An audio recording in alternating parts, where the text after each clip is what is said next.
It's so beautiful out this morning. It's quiet. I don't even think the neighbors are up yet. Come join me in the garden. This is the way it is on these beautiful mornings. Just get dressed, don't worry about makeup, put your hair up, and go enjoy the quiet of the morning. All I have needs I have not provided. When I grow cranberry beans in the springtime, they typically get mature all at once. And depending on the weather, if it's fairly dry, I'll let them dry on the bush. And if not, or if I need the space, I'll go ahead and pull up the bushes and let the pods dry in a cool, dry place. So this time I planted in the fall, and these bushes actually had already bloomed and started to produce beans. But then Hurricane Milton came through and disturbed them quite a lot. They stressed out a lot because they got so soaking wet. And then they recovered and bloomed again. So now I'm blessed with 2 crops of beans on the same plant. And it's a real blessing. So I'm picking the first ones now, and then I'll pick more as they become mature.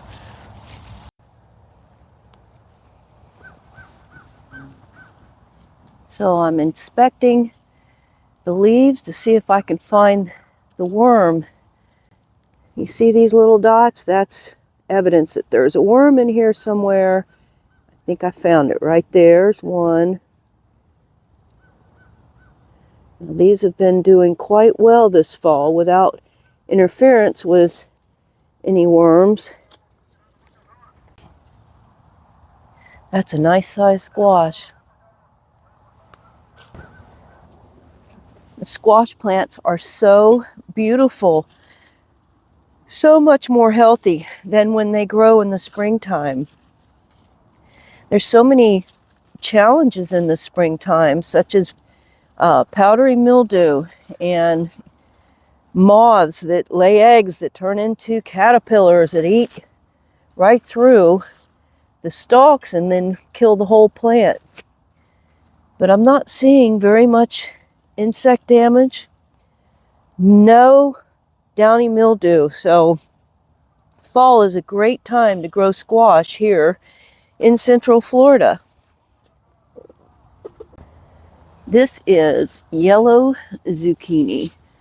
It's my favorite yellow summer squash, whatever you want to call it, but for fresh eating. They're so good. They taste like yellow squash, except that they're more like a zucchini as far as texture. It's a perfect combination. Yellow zucchini.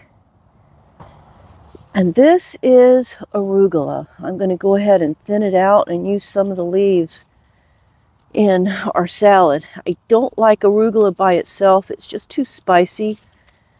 But it's okay to add a few leaves into a salad. Now, these have been deprived of water at some point. That's why we've got leaves here. But the inside leaves are going to be okay. I can salvage a few of the tender leaves for the salad. And there's a nice leaf right there. That's all you need is a few leaves, and I cut them up pretty small because they are a bit spicy. Thanks for joining me this morning. It's a beautiful start to a beautiful day. This is what a garden can do for you. Just look at it. Isn't it beautiful? I'll be harvesting sweet potatoes in just a couple of days. Be sure to subscribe. You don't want to miss it. And if you have any questions for me, feel free to ask them in the comments below. I do read every one of them. Thanks for sticking around. The beans in the bowl on the left are the beans that were more green. The pods were still green. The beans on the right, the pods had started to turn brown. And if I leave these beans to completely dry, I can either plant them next year or use them in a recipe calling for dry beans. Here I've been cooking them for just a few minutes, and I will leave them cooking for about 30 minutes at this point.